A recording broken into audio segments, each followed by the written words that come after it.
Good afternoon, ladies and gentlemen. A very warm welcome to the Foreign Correspondents Club of Japan. My name is Peter Langen. I'm a correspondent at Asia Times, and I'll be your MC for today. Before we proceed, can I just do a bit of housekeeping? Can I ask if everyone has a cell phone, which I'm sure you all do? Could you switch it off or put it on mute so as we're not interrupted during the speech? So our topic today, from our handout, as you can see, is East Asian security, the US and Japan finally getting serious. I'm sure anyone who's been reading the news recently will have noticed there's an awful lot been happening in this part of the world related to security issues. I could go on and on about that, having written an awful lot about it recently myself, but I'll just keep it focused on introducing our speaker, Mr. Grant Newsham. He's a senior research fellow at the Japan Forum for Strategic Studies. He's had a very, might I say, interesting career in Asia. He's a retired US Marine colonel. He's lived in Tokyo for 20 years. He's also served as a business executive in investment banking as one of his incarnations. He also served in the US Foreign Service, specializing in insurgency, counterinsurgency, and commercial matters, which also led him into dealing with issues to do with organized crime. So a very varied and broad experience across this region. So if I can just ask for a warm welcome for our speaker today, Mr. Grant Newsham. Thank you.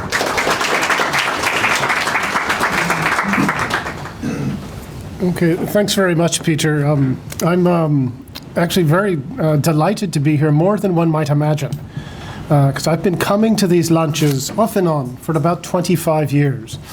And now, at last, I and Tanaka Kakue have something in common. We both sat up here, and hopefully I'll have fare better than he did.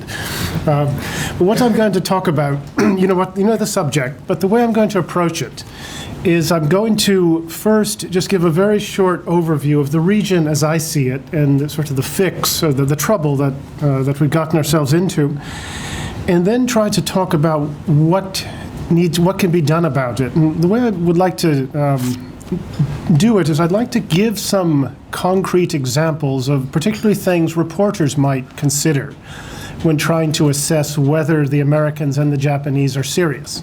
Because saying somebody has to get serious about something is fairly vague. So what I want to do is to give some ideas, things you can look for, to see if the US and the Japanese governments are in fact serious about taking on the two major challenges.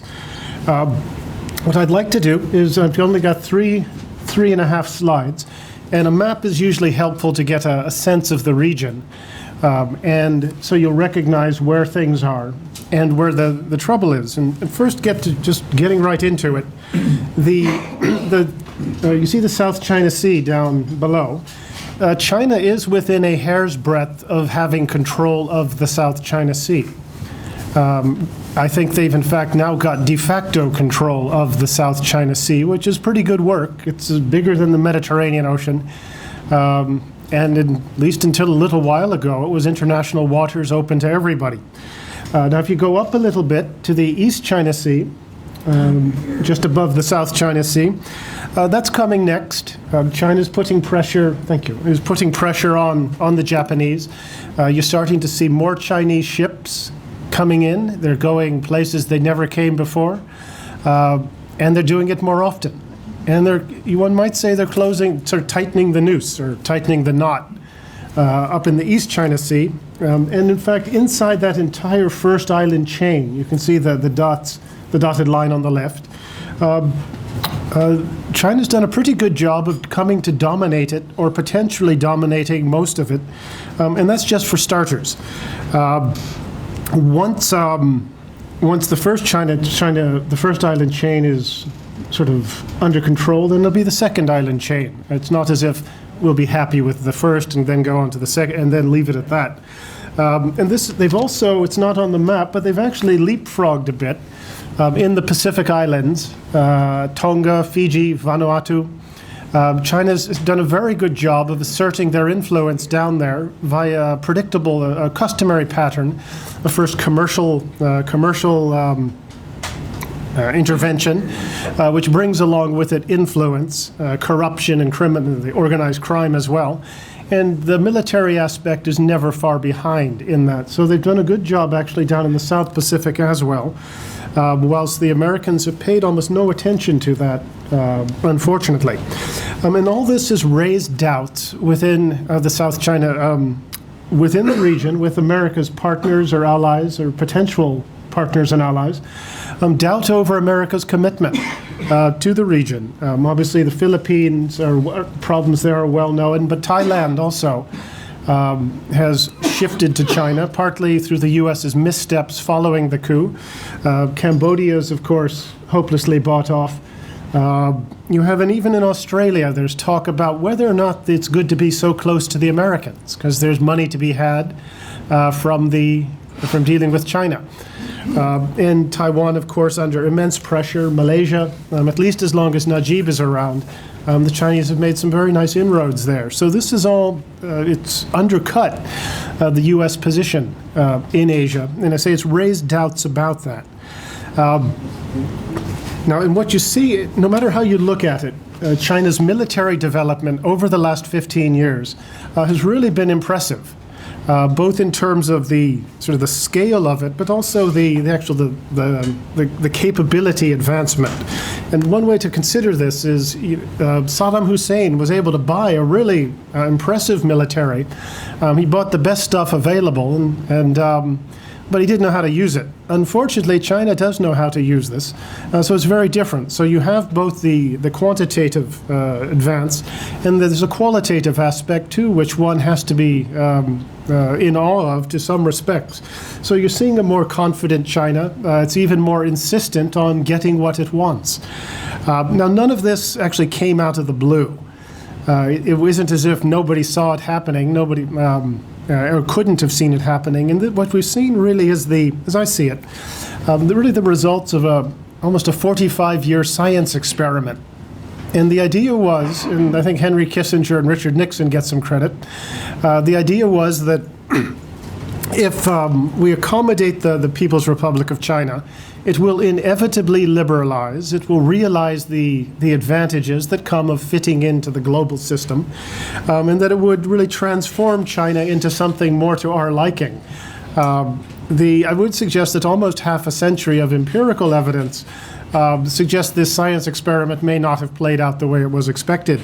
In more recent times, just to give an example of the approach that particularly on the American side, that was taken, I think one could have characterized it in recent years as really a focus on de-escalation, which meant any time the Chinese did something America thought was provocative, the standard reaction was to de-escalate. So just so the problem goes away, it doesn't blow up. And we saw this really take hold during the Scarborough Shoals incident back in 2012, when the Chinese basically took over an atoll which had always been Philippine territory. It's well within the Philippine EEZ. They just went and occupied it. The Filipinos sent out a boat, Navy ship, and the American State Department brokered an agreement where both sides would pull back. The Filipinos pulled back. The Chinese just stuck around. The Americans did nothing. So that wasn't very helpful in terms of perceptions. And then you had, in 2014, 2016, China was invited to RIMPAC, this exercise in Hawaii, where just about everyone in the Pacific goes, and and it's considered a privilege of sorts to get invited. Now, even though China was still building these islands in the South China Sea that everyone here, of course, knows about, was breathing threatenings and slaughter against the Japanese and America, they were still invited to the party, not once, but twice. And this too suggested the Americans were not so serious. After the Permanent Court of Arbitration decision last year, overwhelmingly in the Philippines' favor, against the PRC, the Americans really said next to nothing. And the CNO, as I recall, American Chief of the Navy, and the National Security Advisor actually went to Beijing right after that to meet with the Chinese, and they did not mention the PCA, apparently, thinking that the Chinese would appreciate the favor if we didn't rub this in their nose. Well, they were glad to pocket that and then just ask for something more. So what you had, and you started to hear this, was from the Chinese side, is this expression, quote, "the Americans won't do anything," unquote. And I would suggest not doing really freedom of navigation operations for almost 3 years, it appears, added some fuel to that argument that the Americans will not do anything.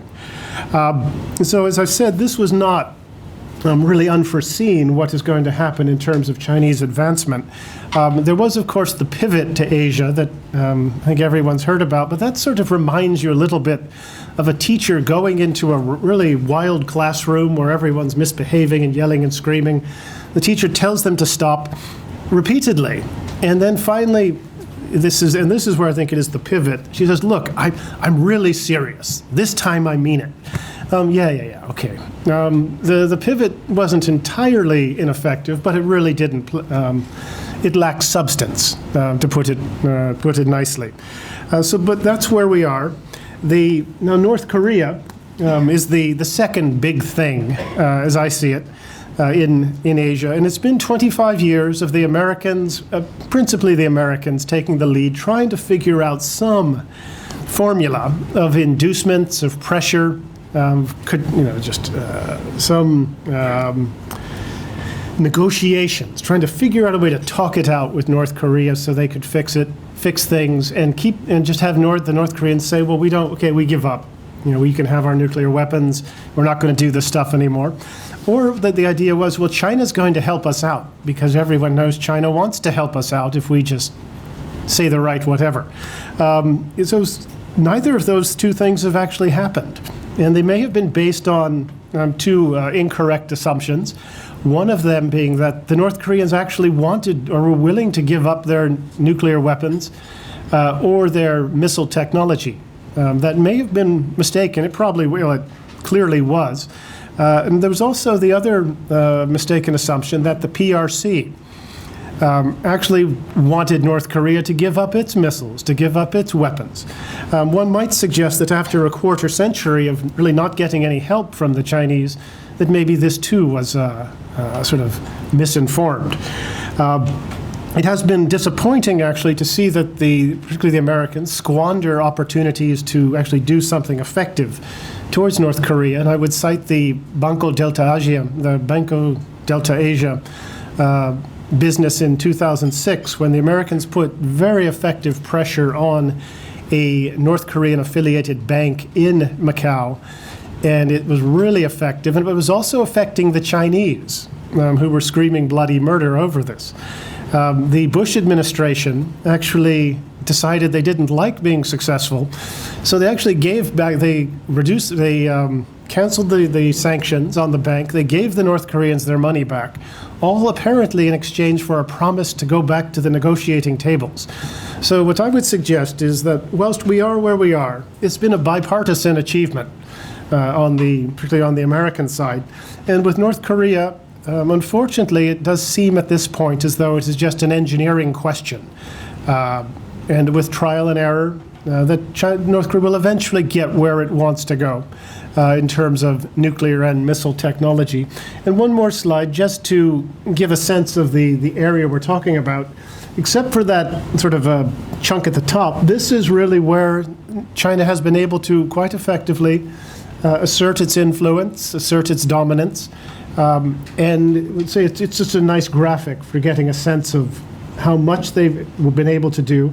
And it doesn't include the South Pacific, which is down to the right. Now, what I would like to say, that sets the stage those are the two things that I think are the big the big issues in Asia, which is Chinese efforts to displace the United States and to achieve dominance in East Asia, and then the North Korea problem. And they're related somewhat, but I think they're best. I find it easier to think of them as separate things. And what I would like to jump into is the things to watch out for, particularly for someone who's trying to figure out how serious or how effective are the Americans and Japanese likely to be. And I want to give some concrete ideas of things to watch out for. And I'll start with the Japanese. How will you tell if the Japanese are serious about taking on these challenges? Now, I think that Prime Minister Abe has really done some very good work trying to bring Japan's defense back to the center, away from this almost grotesque faux pacifism that characterized it for so many years. He's done a good job redoing the self-defense guidelines with the United States, or the defense guidelines. Did a good job, I think, reinterpreting the reinterpretation of the reinterpretation of the reinterpretation of the Constitution. Additionally, he's shown some nerve actually using the self-defense force to engage down in Southeast Asia in particular and elsewhere. And it's worth noting, of course, that most of what he is doing started before he took office. It started in earnest, really, during the DPJ administration, post Hatayama. And that's always worth keeping in mind. It isn't as though the day Mr. Abe showed up that suddenly these changes started to happen, but these have been in the works for a while.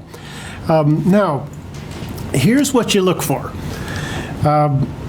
There's a few things. Putting it simply, as I see it with Japan, despite Mr. Abe and a lot of people's good intentions and their efforts, if you're not willing to spend money, you're not serious. And there is no punchline to that. You've got to be willing to spend money on defense.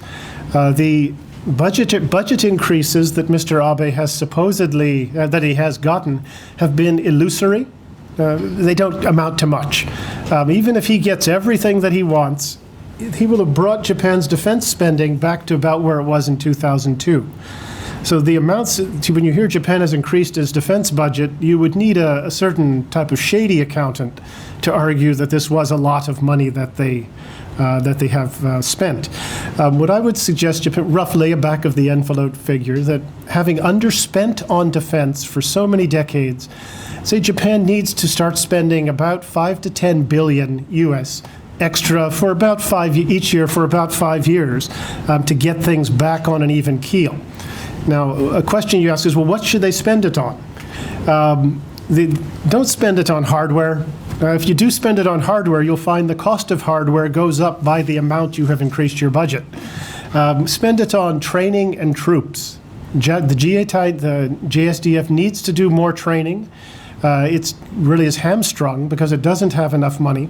And when I say troops, if you've ever looked at study the terms and conditions of the service for a GACON, for a JSDF member, it's heartbreaking. It is almost third world. Look at their living conditions.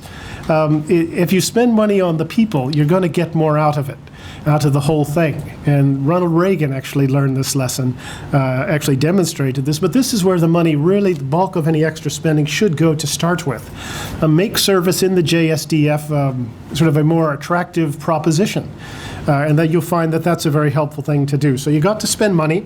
The second thing that you watch out for is, can the JSDF do joint operations? This means, can the air, sea, can the Rikkaiku, the ground self-defense force, the air self-defense force, and the maritime self-defense force operate together in a coordinated fashion?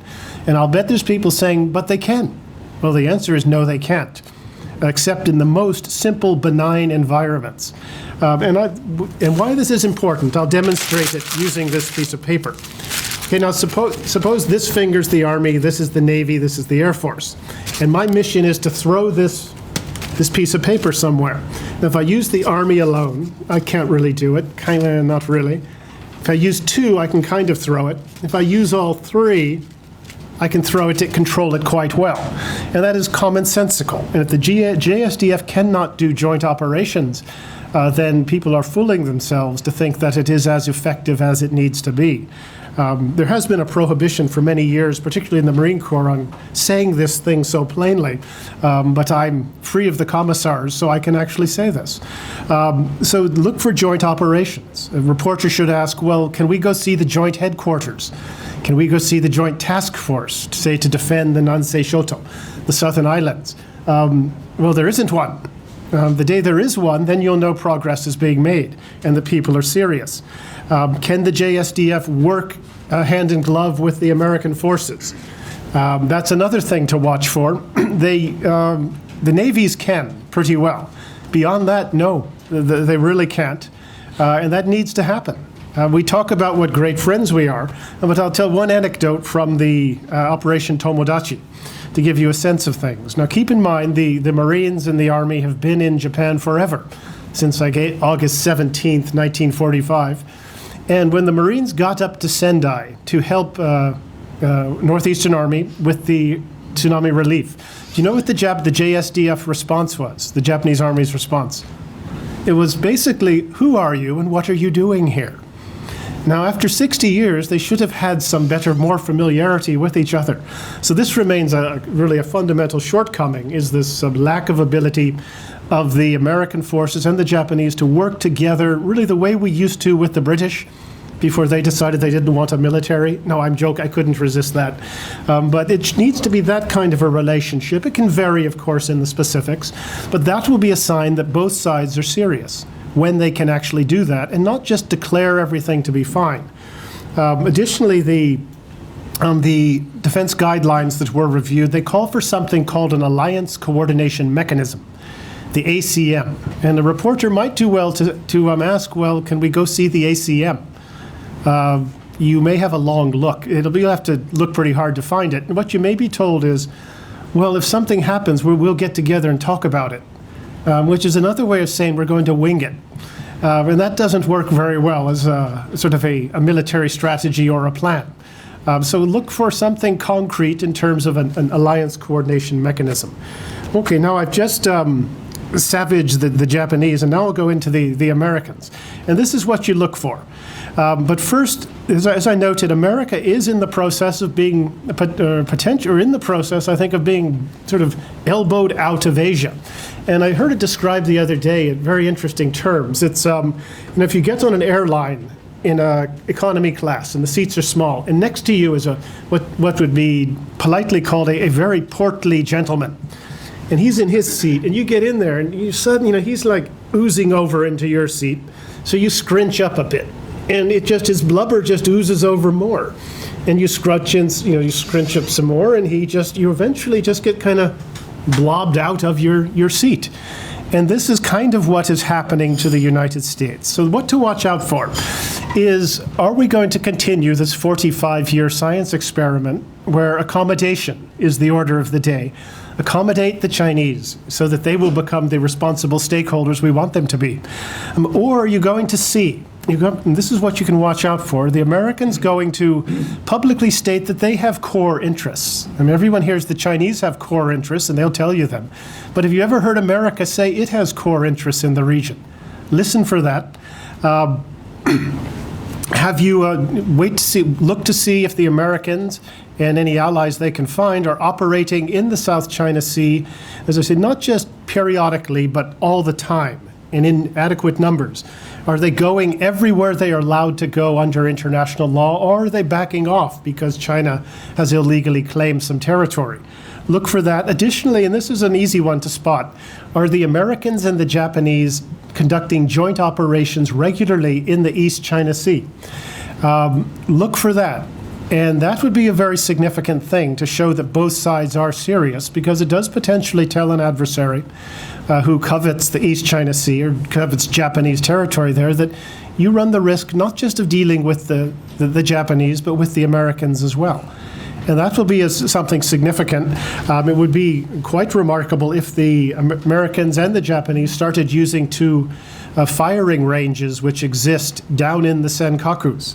Nobody seems to know about them, but they're on the books. The Americans just have not used them since the Carter era in order to eventually have a responsible stakeholder in the form of the People's Republic of China. But that is an option as well, which would show a degree of seriousness.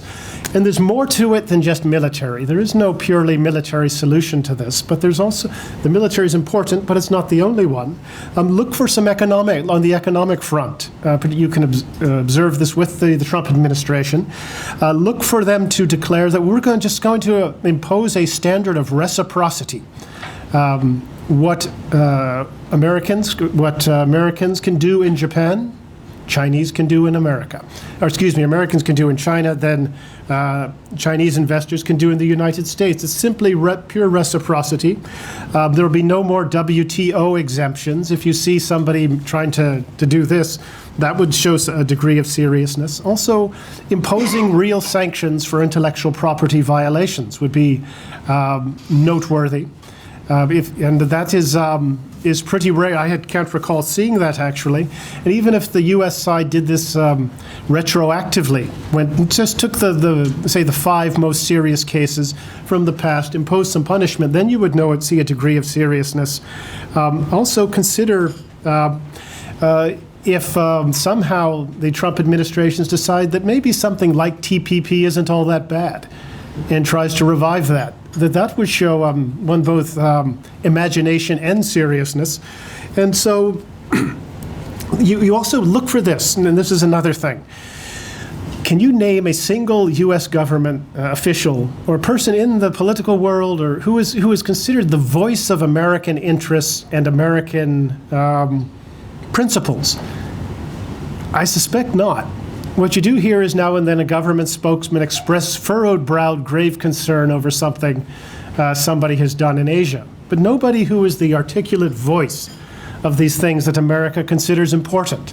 And you used to have, say, guys like Senator Daniel Moynihan, who could really lay out the case and really speak up for these things that America thinks are important.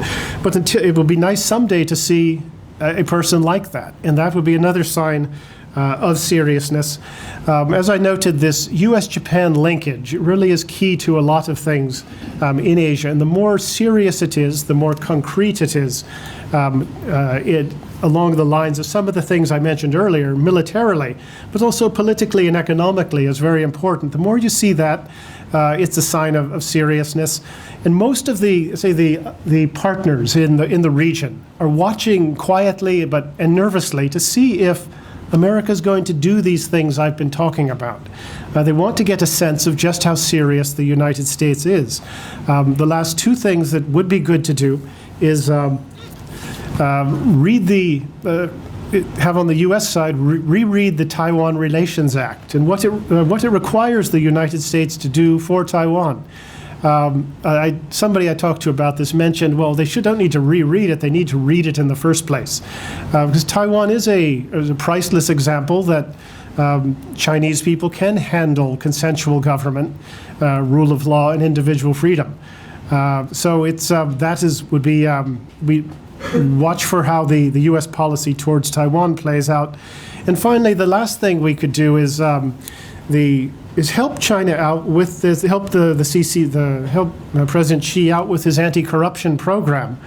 The Bloomberg and New York Times actually tried to do this a couple years ago, and it didn't work out very well for them. But I would suggest the U.S. government has the resources to really dig into corruption at the highest levels in China, and then help them out, help them just expose it, so that I'm sure they would appreciate that. One might note that's somewhat Chicago politics, and I would have thought the last administration would have understood that. Now, a couple more things demonstrate seriousness. One is, does the U.S. need to spend more on defense? $600 billion is a lot of money. So I don't know what the answer to this is. That is a lot of money. I think we've got a lot there, and I wish we would spend it better. But whatever it is, you do need to build more ships. The U.S. Navy is too small. The laws of physics are what they are, and if you don't have a ship somewhere, even though you might be able to send one there, it's not going to have the effect that it should. But the Navy does need more ships. Now, the last thing that I'd like to do, particularly in this policy towards China, which is the big thing, is there's some concern lately that Mr. Trump believes that he can cut a deal with China and resolve North Korea, resolve any other problems, because he's a deal maker. What this reminds me of at least, is the common phenomenon of every new American president thinking that he can deal with a difficult adversary better than any of his predecessors. If he can talk to them, he's going to fix it. And I would consider President Trump's, at this point, his efforts with President Xi and the PRC to cut a deal, assuming the press reports are true, to be the Asian equivalent of seeing into Mr. Putin's soul, or understanding that we're going to reset with Putin and we're going to get it. We're the guys that are going to fix it. Neither of those have worked very well. And hopefully that Mr. Trump, and he does have some good advisors, hopefully he's getting some good advice, but he does, within any administration, there's different factions. And there's his administration, there is a faction that thinks that China is really just like a big Canada. If we can just get to understand them, that they can work out the problems. And there is a desire, of course, to sell on the business parts of the business world, to sell one of everything, to sell one of something to every Chinese person. And this mirage has been going since at least the 19th century that I know of. I think we would be better off, as a sign of seriousness, to do some of these things that have been talked about, that I've just talked about, to be able to deal with China from a position of strength. And it is possible to reach out, to work things out, but only if you deal with it from a position of strength. And if you're not being serious, like I've suggested, and you're not going to be able to operate from this position of strength, then your chances of success have gone down immensely. Now, the last bit, before getting to the question part, North Korea. One, it'd be useful to recognize that China is not going to help us, barring just some extreme circumstances, and also that we would do well to try real sanctions against North Korea. We never have. That Banco Delta Asia case that I mentioned showed what can be done. It just needs to be done on a bigger scale. And I would hope that we would actually give that a shot. But if we do that, if you see real sanctions that go against North Korea and against the parts of China that are helping them, then you know that people are being serious. But if it doesn't include both of those, then one should be skeptical. So what I've done is, just to sum it up, I've tried to lay out from my perspective, and this is obviously an American perspective, what I see are the main issues of concern in Asia, and then tried to offer some concrete things that one can look for and even query about to get a sense of whether or not U.S. and Japanese governments, in fact, do have what would amount to a serious approach to dealing with these problems. So thank you.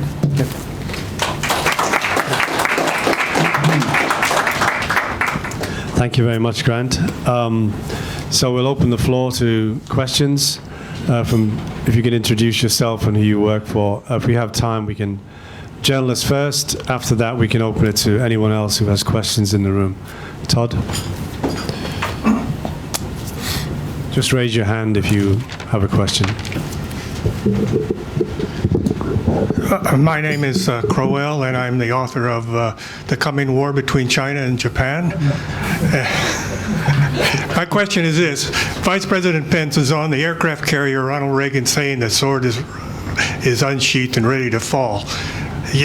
And yet, he's on a disabled aircraft carrier. The only other aircraft carrier in Asia is diddling around off the coast of Australia. Is this what you call being serious? Can't they change their maintenance schedule with the Ronald Reagan? Can't they get the Vincent up to the South China Sea before Independence Day? When the North Koreans shot down the EC-121 in 1969, you've heard of that. Nixon sent 4 aircraft carriers into the Sea of Japan. It seems to me this is a major foul-up by the Trump administration. What do you think? I'm inclined, and everyone would see it differently. For my brother in Oakland, for example, would see it really differently. I'm inclined to give them a break for now, because I think that with the situation in North Korea, and this is my personal sense of it, but I understand your position, is that the opportunity to use choking financial and economic sanctions still exists, and I think it's a good opportunity, rather than getting the ducks in a row to attack North Korea. It may be necessary at some point to do that with this administration or the next, but I think we have some time. And I say I'm just inclined to give them a break. It's a new administration. But what you've laid out, I mean, I followed the press coverage of this as well. It is sort of a perplexing. I don't know where the problem lies with the press, the coverage, or the administration, or what. But I would say I'm maybe being charitable, but I would chalk this up to sort of the problems any new administration has. But you've laid it out. If you are going to, and as I wrote in something recently, if one is going to use force against North Korea, you'd better get it right, and you'd better be prepared to finish it. The idea that there's going to be a half measure, like a sort of a weak couple of 59 cruise missiles and problem solved, I hope nobody believes that. And so but if they do ever get to that point, I hope they get it better than this most recent thing.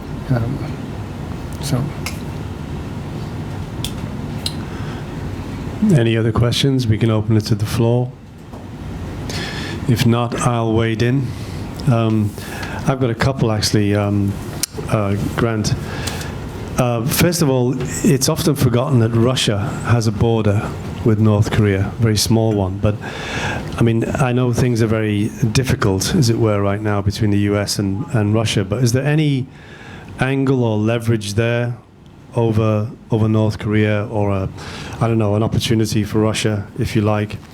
That's one question. Secondly, there was a lot of stories a number of years ago about how North Korea funds itself through illegal activities, primarily counterfeiting currencies, particularly the US dollar, which I recall they got very good at, and production of and sale of drugs.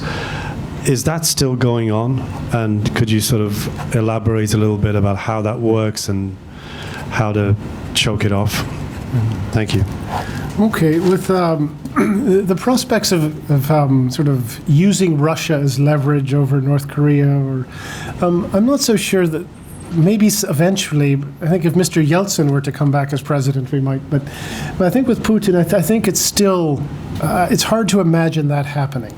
I think there is a fundamental animosity between Russians and Chinese that does put a limit on how much they might cooperate. But I think for now, it seems to me that Mr. Putin is happier cooperating with the Chinese, partly because it irks the Americans.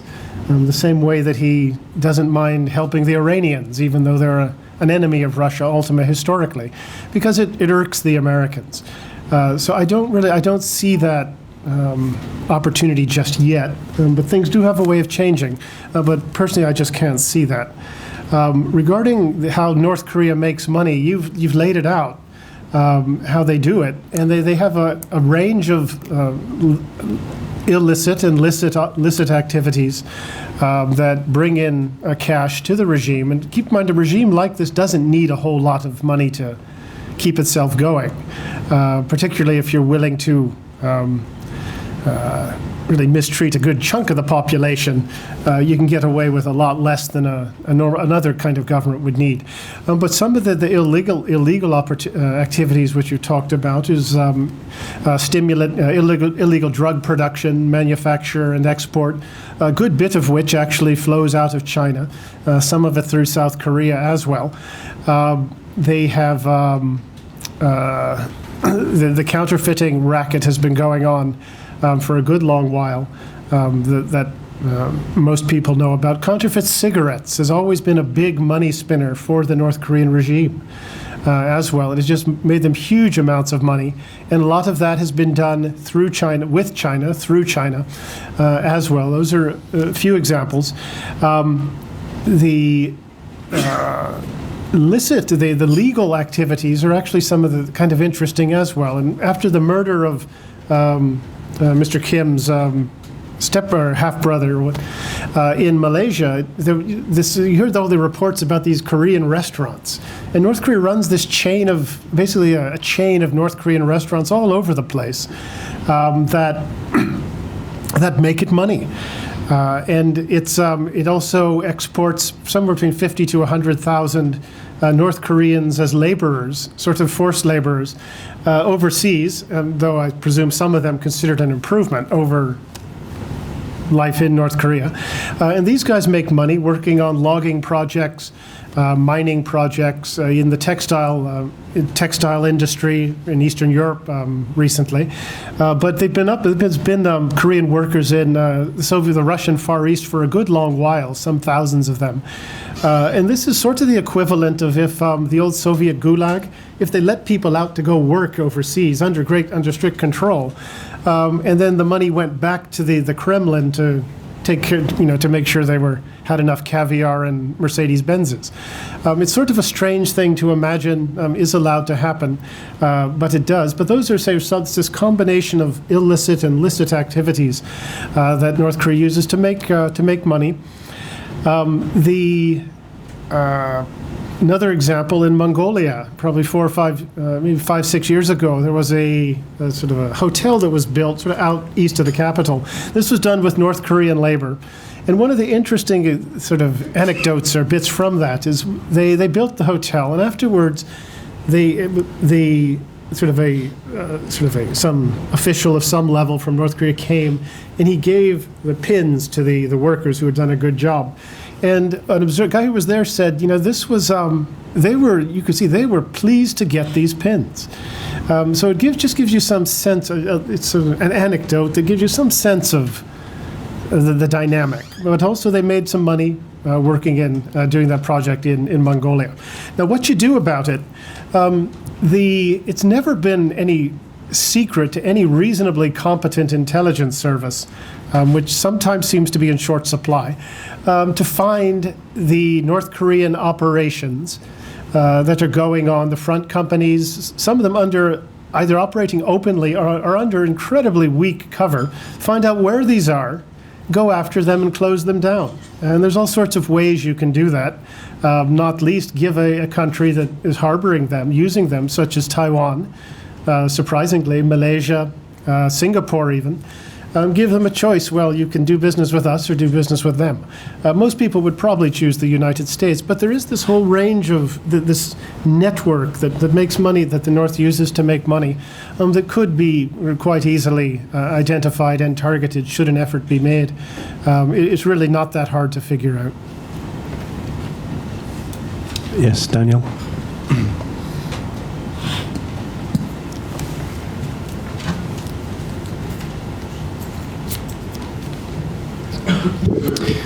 Daniel Hurst, a freelance journalist. Thank you for your talk.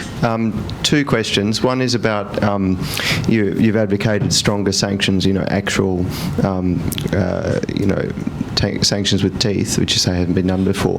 What is the next goal after that? As in, it's meant to put extra pressure on North Korea and also China, I expect. Mm-hmm. But what would that pressure then lead to? What's a realistic goal for an agreement to then resolve the situation? And secondly, you mentioned the decision, the PCA decision around the Philippines and the South China Sea. Obviously, a factor in this is the rise of President Duterte and how he's positioned the Philippines with respect to China and the US. How important is that shift in the Philippines? Is it a symptom of what you're talking about, the elbowing out of the US by China in the region, or is it contributing to it? Thank you. Okay, well, thank you. What I would see, one of my preference, of course, is for sanctions, and as opposed to going to war.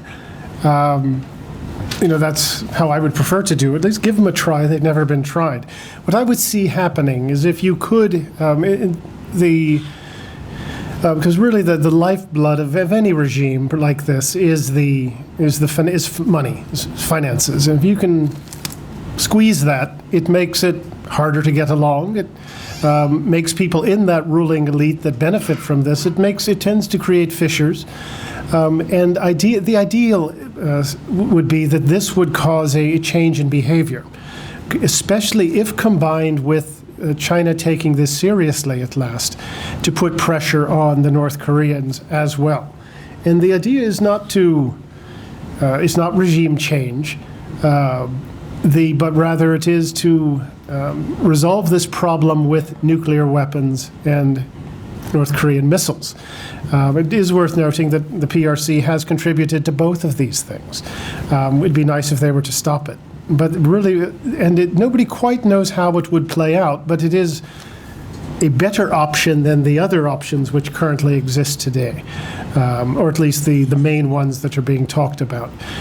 So the idea is to get a change in behavior based on by cutting off the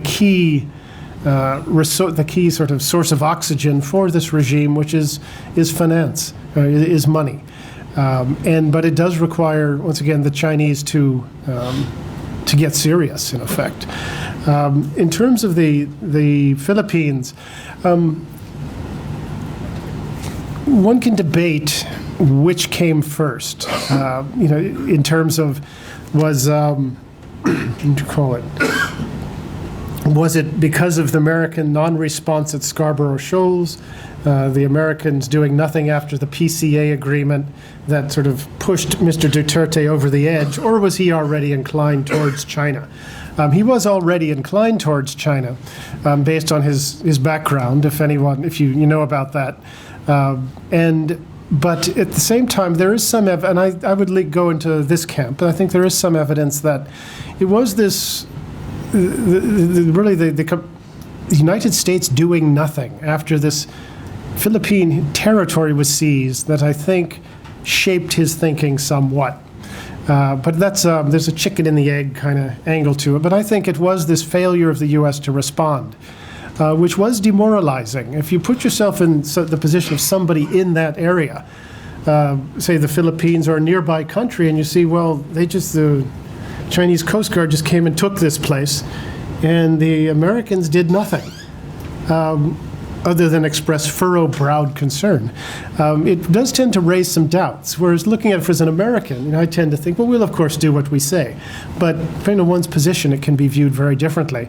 And then China has very carefully, from a certain perspective, has to admire them. They have capitalized on this success they've had at Scarborough Shoals, and they have applied pressure, they've applied persuasion, they've offered financial inducements, economic benefits. If the Philippines sort of sees things more from the Chinese perspective and sort of shifting the Philippines towards China. I have a feeling, though, that what we will see is that you had President Aquino, who was pretty much pro-American, and then you have Mr. Duterte, who's sort of shifted to the other side. And pendulums always swing back somewhat. And the Philippine society it's as complex as anywhere else. And you have people who think, who are pro-American, pro-China, in between. And it tends to come back this way. And one also notes that sometimes mercurial figures like this, they sometimes have a good run.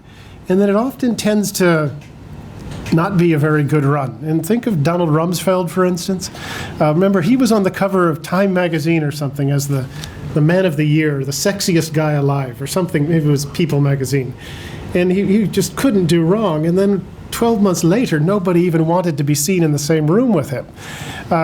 So with, let's say, a figure like President Duterte, sometimes this act, it tends to wear out over time. Sometimes, though, it can be a lot longer time than anyone expects. But I have a feeling that with some patience that the Philippines might sort of not drift into China's camp. Any others from the floor? Yes, sir. Yeah.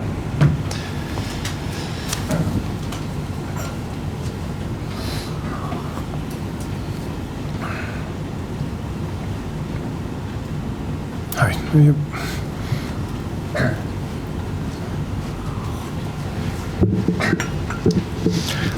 Siegfried Knittel, freelancer from Germany. Would it not better to have a very different approach to North Korea, like Bill Clinton did? Bill Clinton, he didn't want to bring the Chinese side in his negotiation with North Korea. He did it. He made the deal by his own, or by the American side, and so. But he offered. Really, he offered something for the North Korea. Would it not? I think all sanctions didn't were never successful. The sanction. So would it not be better to offer them really something, make a good deal with them? Mm-hmm. They could perhaps come into to this kind of deal. Mm-hmm. I would say a couple things on this. That Mr. Clinton, if you remember Johnny Huang and the Clintons were very happy to take Chinese money. I was involved a little bit, or aware of a little bit, of the 1994 business with North Korea. But I don't recall how the Chinese had a role in that. I just don't recall. But I would suggest, and I think this is, you heard this in Secretary Tillerson's statements not long ago. He says, look, we have tried everything. We've tried negotiations, nothing has worked. And if one goes down the list and looks at what the deals that have been offered North Korea, and some have been pretty good, and none of them have actually paid off.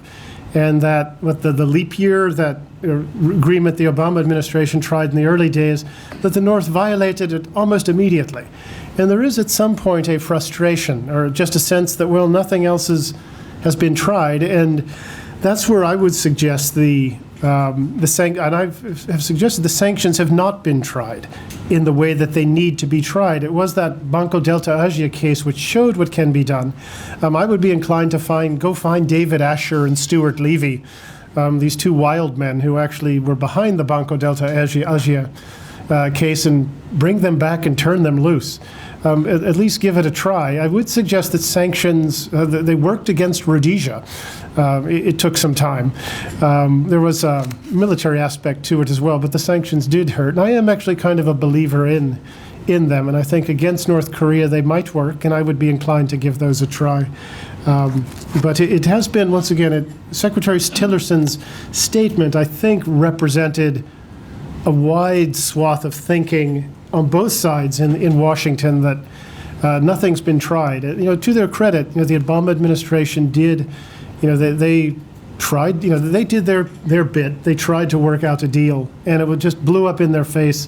And after that, they were smart enough not to get into that negotiating with North Korea business. And once again, though, there is a fundamental issue, and that is, does North Korea have any interest or desire in giving up these weapons that we would like them to give up? And one might suggest they don't and never have, and do see these as the guarantee of regime stability. And when you do have these, you've got two bargaining positions, and they're both, one of them is inflexible.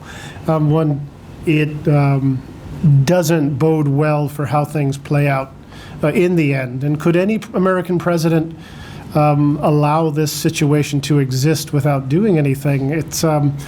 I guess that's why you sign up to be president, because it's a tough decision between like a bad decision and a really bad choice, I think. Yes, thank you.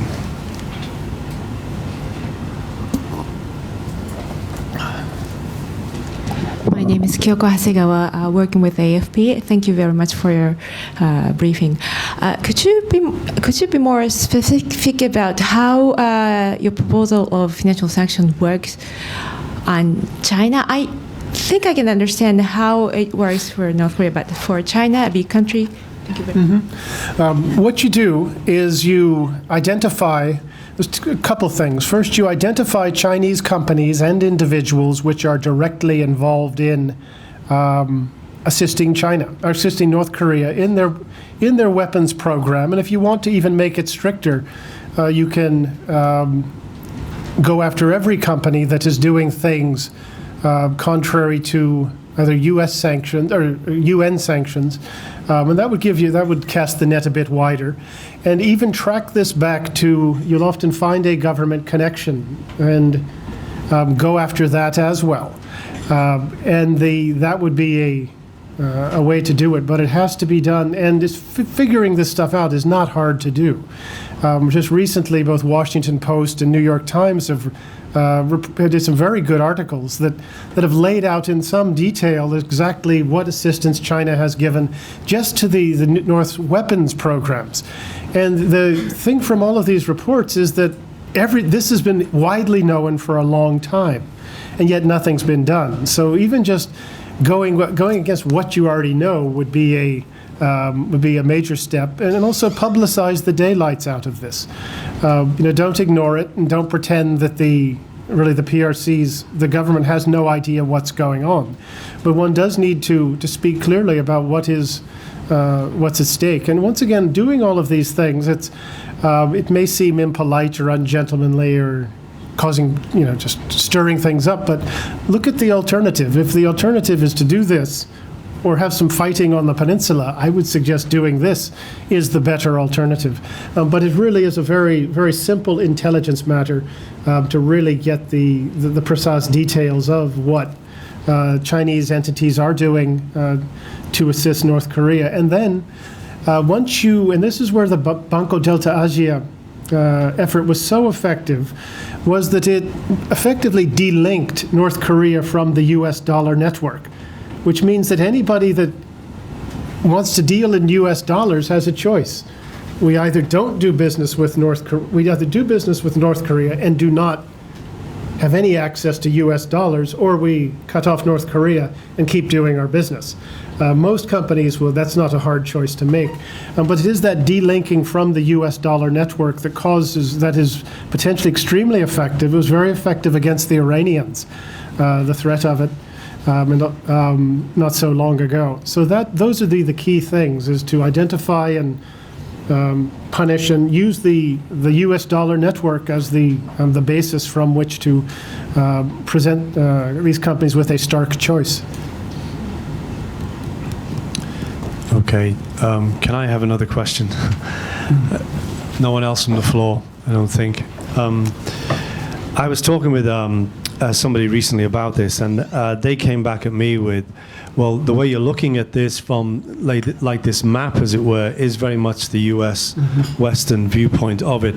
If you flip it around and look at it from Beijing's point of view, and considering an implosion or failure of the North Korean state, and then what happens after that, and the way they characterize it is China would basically have the equivalent of a Cuba on its doorstep with the US military and nuclear deterrent, and that is unacceptable to them. So is there anything in the US playbook for, I think it was Colin Powell who said, you break something, you own it. What would you do? What would the Americans do in the North or on the peninsula, say a withdrawal of forces or something that would appease the Chinese or make it more acceptable? Short answer is I don't know. I know there's things that it's not that the options aren't that hard to come up with, but I just don't know what is planned. What you could say, I think what has changed everything recently is the prospects of a nuclear weapon hitting Los Angeles.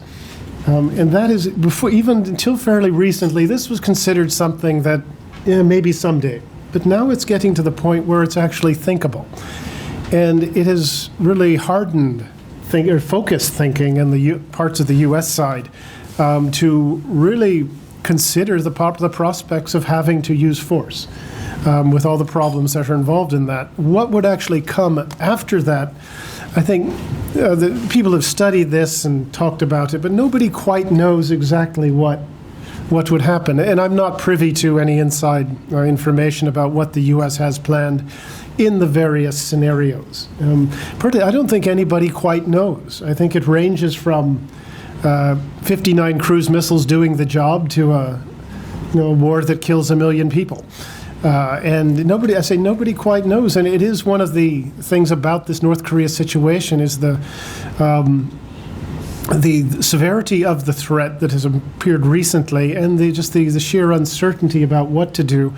And given I think if Seoul was about 500 miles to the south, it would be better. And given that the problem that Seoul being so close to within range of North Korean weapons, that also causes some concern. But ultimately, nobody quite knows what to do, and it's very hard. It's difficult to play out. Oh, you have another one, Tom? Yeah, please.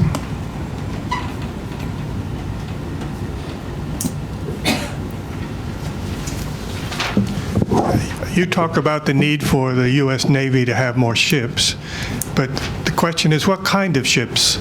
There's an undercurrent of, I understand, among strategists that we need to have more in the way of numbers rather than sophisticated ships. 2 light aircraft carriers instead of 1 Ford-class carrier. I've even seen where they've said we should go back to diesel-powered submarines because you can get 5 of them for the cost of 1 American. Even the Japanese have begun to do this. They changed their procurement posture from 1 destroyer a year to 2 frigates a year. The Chinese have these catamaran missile boats, 80 of them, and what can you do? You sink 60 of them. There's still 20 of them left to get in and punch holes in our aircraft carriers. That's the question to ask: is what kind? If you say we are going to get more ships, what kind? I used to be with the Marines, so I would suggest nothing but amphibious ships. That would be my recommendation. The British are getting rid of one, so we can buy that. They're one, in fact. But that is the question that is being talked about by say the guys that really know the stuff. And there's proponents for all sorts of things. The one thing I would say not to buy is the littoral combat ship.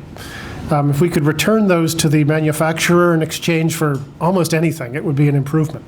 I know, of course, if there was Navy guys in the audience, some would complain, some would not. But I don't. I would tend to look at them, and this is sort of a Marines view, is you look at the existing mix and you'd add more of everything. Maybe that's not it's not scientific enough. I would be leery of, maybe there's need for another aircraft carrier or 2. It would be nice if we could build those for less than the cost of all the money in the world. But we do seem to need more carriers, but you need all the other stuff. You also need amphibious ships, where there's a shortage of those. You need surface combatants.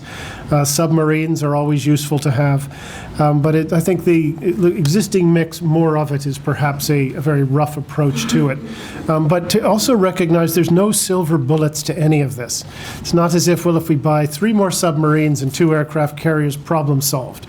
Nobody would dare to challenge us, and we can take care of anything. But it has been allowed to dwindle to the point, or to be reduced to the point that you just need to sort of beef up the whole thing and try to do it pretty quickly, because the Chinese are outstripping us. And to their credit, they build pretty good ships. They build a lot of them. They build them pretty fast. Okay, well, we have run out of time there. So my last task today is to grant a 1-year honorary membership of the Foreign Correspondents Club. So hopefully see you around here. And if we can just thank our guests today. Thank you very much.